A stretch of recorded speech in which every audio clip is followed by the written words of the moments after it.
Hey guys, what's up? And welcome back to the channel. In today's video, I'm going to talk to you about how much you can charge as a Squarespace designer or how much you should be charging as a Squarespace designer. Obviously, skill set, expertise, background, years of experience, all of those things matter. And this equation is different for everyone. But I'm going to give you the tools I use to build my formula for pricing. And actually, formula sounds very fancy. I don't really have a formula, but I have a general sense of what it's going to take to build a site, how much it's worth in the market, and then combine those to give a fair market price to my customer. Just to give you a bit of a background too, just so we're on the same page, if we've never met before, my name is David and I have helped build over 150, maybe even more websites on Squarespace and probably have touched over 1,000 websites, including customizations, SEO, design, one-offs, consultations, site audits, all of those things. So this is coming from a level of experience that I have been around the block a few times and understand how this works. I've also gone through the experience of charging $749 for a website all the way up to $17,000 for a package. So there's a bit of experience here that we could talk about from starting out to where you want to go. Before I go any further, if you get value from this video while you're watching this, hit that like button. It lets me know that you got value from this content. Okay, so let's begin. Where do we start? First and foremost, I would probably start here, which is if you are just beginning, let's say you want to design your first website. You have no coding background, but you've maybe played with one Squarespace website before, maybe one or two, maybe 3 sites before, and you're just starting out as a freelancer. Well, you want to charge something that makes sense for the client, but more so, this is what I would give you. This is the advice I would give you. It's this. Focus on not how much you charge, but building expertise. Now, you may say, I'm in a financial position where I need to make money. Try to do the best you can there. But for the most part, when you're starting out, the people who pay you for a site are taking a big risk. Just think about it. Would you rather pay a doctor who's done 0 surgeries? They're trained, they've gone through the schooling, they've done residency, but they've done 0 surgeries as a brand new doctor, or the doctor who's done 100,000 surgeries? The thing is, you might pay that doctor who's done 100,000 surgeries more, and actually it would take them less time to do the surgery, but because they have that level of expertise, you almost would want that doctor who's just starting out to pay you to do the surgery. So with that in mind, starting out, if you do get paid for the project, awesome, amazing, fabulous. But when you're starting out, the best thing to do is get expertise, build a portfolio. Some people may disagree with me on this, and that's fine. But the way I look at it is this, and this is the first key idea. Your expertise is the true value of what you can charge. So let's take this example. I remember maybe about 8 to 12 sites in as a freelancer. I built probably anywhere between 8 to 12 websites. I got an opportunity to build a website for a nonprofit school in California. And the project, they valued it at about $2,000. That's what they had budgeted. Realistically, I wanted to charge somewhere around $3,000 for it. If I did it today, I'd probably charge 8 to 10. It was a huge website. School websites are just often very big websites. So we ended up doing the project for about $2,000. It was an irritating process. There were parts of it that were really frustrating, but what I knew, there was a certain point where I made a decision and this changed everything. And if you come from a very educational college background, like school system mentality, this is not going to make sense at first. But once you get this, this is so helpful. I knew that, hey, they might not be paying me what this site is worth, but this site, once it's built, I can show this to my future client and I could say, look, here's a site valued at $3,500, $3,000, $35,000, whatever the number is. And they can see what that looks like. And at the same time, you gain that expertise of working on a $3,000 project. You're not getting paid $3,000 for it, but the value of it, the value in the market and the value for the client is truly around a higher price point than what you're getting paid.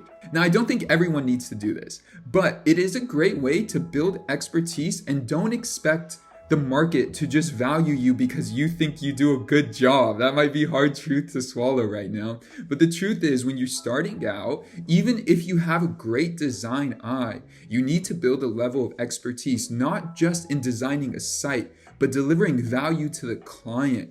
Hotels don't do a good job of only having a nice room. They also deliver value to their guests in the entire experience, from check-in to check-out to everything in between. How they deliver food, how they deal with problems, all of that is part of the experience. So you need to learn that part of the experience as well. Not just, hey, I designed a beautiful site. How do you work with a client? Deliver clear expectations, deliver work on time. All of those things matter, and you need to go through that process again and again and again to get a great feel for it and build up your confidence.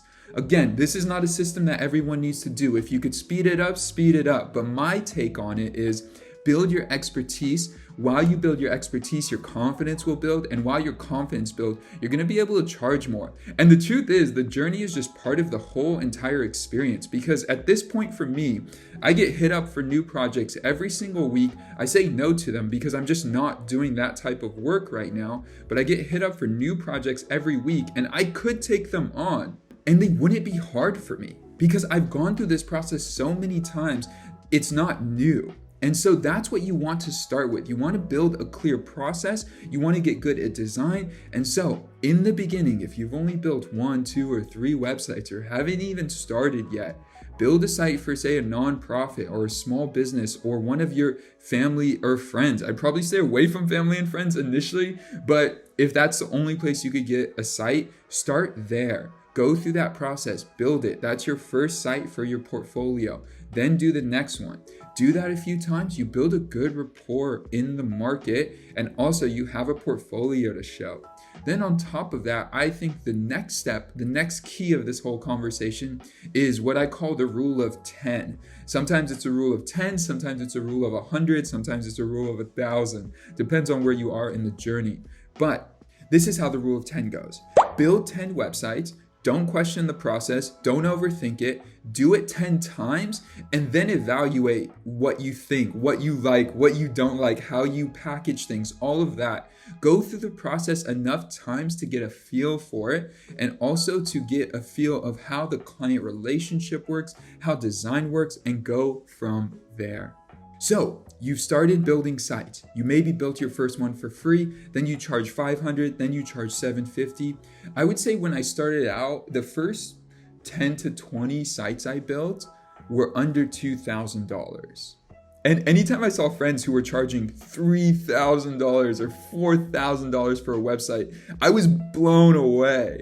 And eventually I got there, but in the beginning, most of my sites were priced around $949. That was the price people liked the most. I had a site package, small site for $749, which I would never do again, but $749, $949, and then $1,500.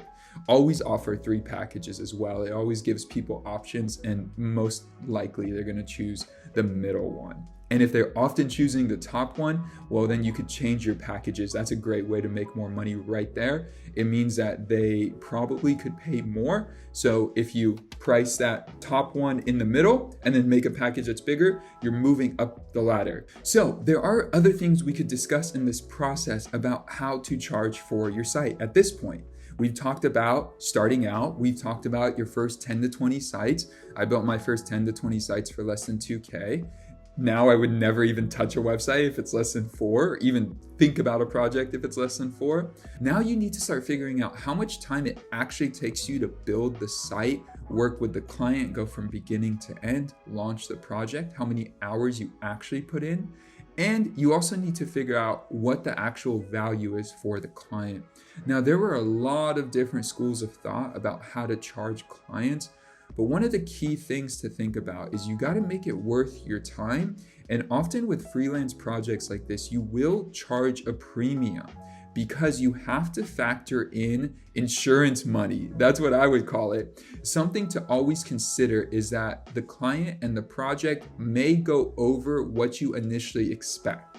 So you get on the phone with a client, you talk through the project.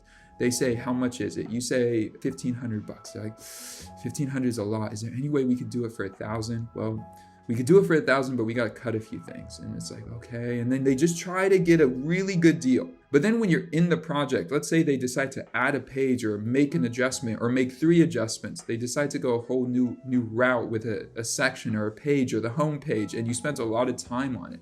You have to factor that into your pricing. That's a great way to make sure that projects don't become stressful. One of the things I always recommend to new designers is you want to make sure that before you even start, you have a clear way out. Now, that may sound a little bit odd, but the thing that I would really highlight for people is you don't want to get stuck in anything. So say you land a $1,500 project, you're super excited, but that $1,500, your life is depending on it. The more that happens, the more you are vulnerable to anything the client says, needs, or requests, so you could get that final payment. And so as much as possible, make sure you are not stuck on any project. And that just means having, like, this is a whole different video possibly, but having extra cash on the side so that you are not in a position where you feel vulnerable to any client's demands on a whim. That is not a good position to be in.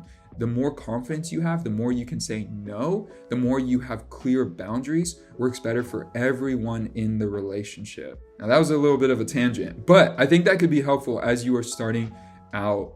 What I used to do, I don't do this anymore because it doesn't make sense for me in the work I'm doing, but what I used to do is I'd actually keep money on my desk. And what that means is I keep 500, 1,000, depends on whatever works for you, but I keep actual dollars on my desk. That way, when someone comes to me and they're complaining about a project, they're making it complicated, and I feel, I've invested so much time in this project, that sunk cost bias. I feel like, I've spent so much time on this project. I want to get to that final payment, but they just keep asking for more that's above and beyond the scope or whatever that might be. Or they might just be like on the line of scope, and you're just kind of like, this is really taking a lot more time than it normally does. Well, you could be clear with the client and just say, hey, look, this is the line. I'll go up to here. This is the line. If you want to move further, you'll either have to pay more or we'll have to go a different direction.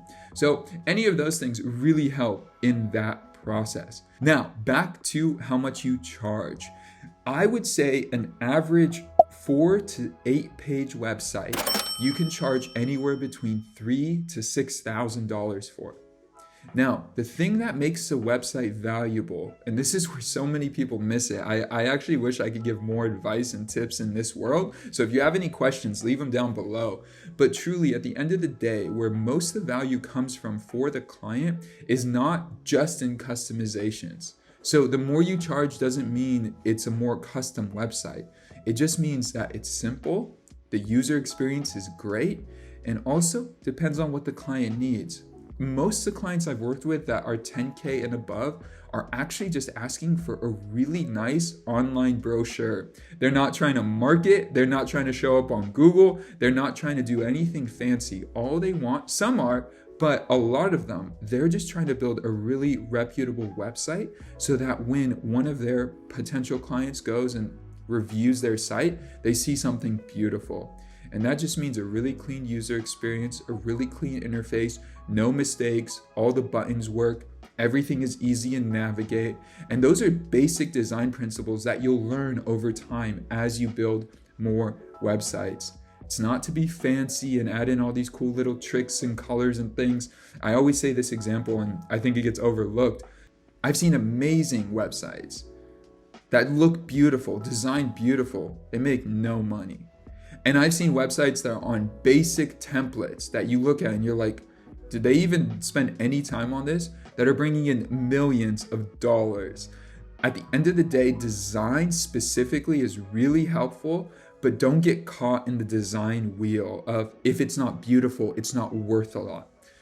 A website is worth a lot if it delivers the value the client is looking for and it delivers the value that the client needs for their client. So that was a little bit heady, but basically, if it delivers the value the business needs, you're in a great spot. And from there, I would say, I mentioned earlier that I charged $17K for a project that I think in total turned out to be about $20K. There were 2 websites involved in that project, and there was also design work involved. So I think on average, you could get to a point where you're charging anywhere between 5 to 10, maybe 12K per site. And that could be very normal. Really depends on what you're doing. Now, if you're adding in actual graphic design on top of that, or copywriting, or SEO, or other things, that changes the project. But if you're talking about website design and development, clients are happy to pay 5 to 10K for a beautifully designed website. I actually found that what people appreciate more is the process they do with you than having, say, the most beautiful website.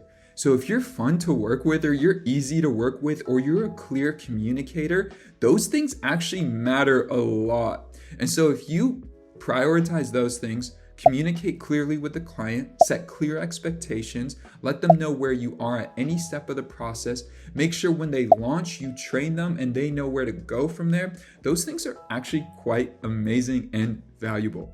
Now, let me ask you, where are you at in your journey? Leave a comment down below. If you just started out or you are designing websites for the first time, let me know. Or let me know when you charge your first dollar amount. And if you're trying to grow and you're trying to go from, say, charging $2,000 a site to $4,000 or something like that, here's my last tip. Instead of having your pricing on your website, or instead of telling the client your pricing, build some confidence in this area. Ask the client, what is your budget?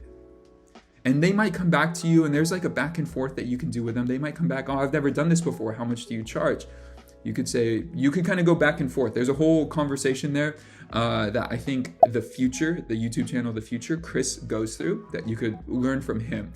But that one question can change everything. I remember a client who I thought was a $4,000 to $6,000 project, told me it was a $10,000 project. They had $10K for the budget. And I realized, oh, this is a very high-end establishment. And I learned from them how to deliver a $10K project when they were actually asking for a $6K project. And so they got a lot of extras and they loved it. They came back to me over and over and over again. And I was so impressed with the final result. Everything turned out great. But if I didn't ask, I probably wouldn't have made as much on the project and had the ability to have so much fun with the project. And again, it's not that the website was 100% custom. It wasn't anything fancy like that. That's where I think a lot of people get it mixed up. Customizations don't mean the value is higher. Beauty, simplicity, and a great user experience and a clear deliverable for the client's client is so important. Anyway, with that is everything for now. I could probably talk about this for another 20 minutes. If you have any questions, drop them down below. If you got value from this video, hit that like button. It tells the YouTube algorithm some fancy information, but it lets me know that you got value from this content. And if you want more content like this, we publish new videos every single week. So hit that subscribe button and I will see you guys in the next video. Peace.